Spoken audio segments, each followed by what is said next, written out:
A scenic view of the Neponset River in Hyde Park was the backdrop Saturday morning for an event casting a new light on local history. Following its recent reconstruction, the Dana Avenue Bridge was dedicated in memory of two sisters who were leaders in the struggle for women's rights and against slavery.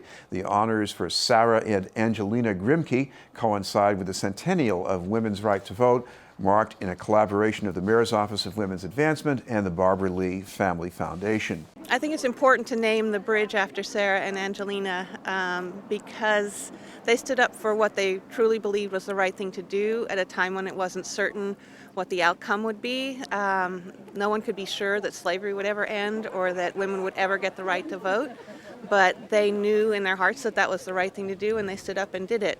The Grimkes came to Massachusetts in the 1830s to speak out against slavery. And through that work, the Grimkes and others, many women, came to recognize that they too were not free and equal to participate in public life. Their fight for equality sparked the national movement for women's rights that continues to this day. The work is not finished, not by a long shot.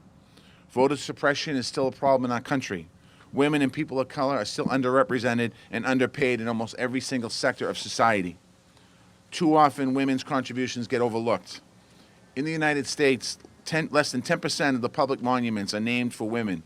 In Boston, we're working to change that. It's exciting also that little girls get role models that they can follow like this because, you know, a lot of the public spaces, streets, buildings are mostly named after men. There's really a dearth of women that are being recognized in public spaces. So this is, you know, we're trying to put a dent in that and give little girls the role models that they can look up to just like little boys have.